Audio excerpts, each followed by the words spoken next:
hat, weil er das nicht mehr mitmacht. Und das sind Helden. Wir sind im Moment an einem Scheideweg angekommen, wo wir aber tatsächlich auf der Welt zusammenwachsen. Und ich glaube, wir sind auf einer Schaukel. Und diese Schaukel ist genau im Moment dabei, in die eine oder in die andere Richtung zu kippen. Und es ist ganz gefährlich, wenn sie in die falsche Richtung kippt. Und wenn wir sehen wollen, wie die falsche Richtung aussieht, dann brauchen wir nur nach Australien zu blicken und die Bilder davon haben wir genauso gesehen wie die Bilder aus Bergamo. Und ich weiß nicht, was mich mehr erschreckt. Ein paar Särge oder Menschen, die von Polizei in ihren Häusern gehalten werden, die vollständig überwacht werden und ihre gesamten Freiheitsrechte verlieren. Das darf uns nicht passieren.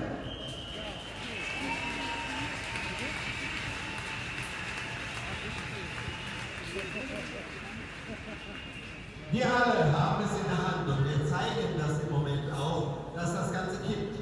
Und jeder von uns muss jeden Tag einen überzeugen. Und wir haben das in letzter Zeit geschafft. Weil wenn ich mich davon umschaue, ich war am 9.5. das erste Mal auf meinem Leben auf einer Demo. Heute sind 5 mehr da.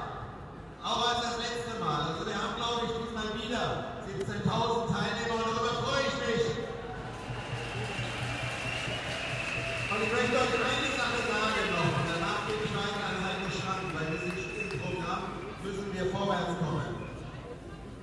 Ich habe mit einem Reporter gesprochen oder mit vielen und ich habe ihm danach eins auf den Weg gegeben und das gilt auch für Lehrer, das gilt für Richter, das gilt für Anwälte, das gilt für Beamte, das gilt für alle, die in diesem Land sich hinter die Maßnahmen der Regierung stellen.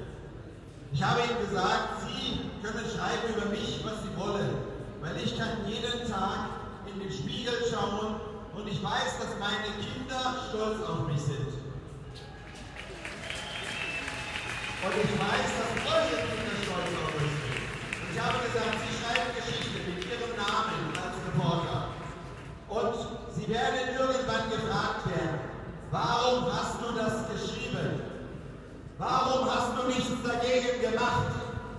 Warum ist das nochmal gerade in Deutschland passiert? Ihr hättet es doch wissen müssen.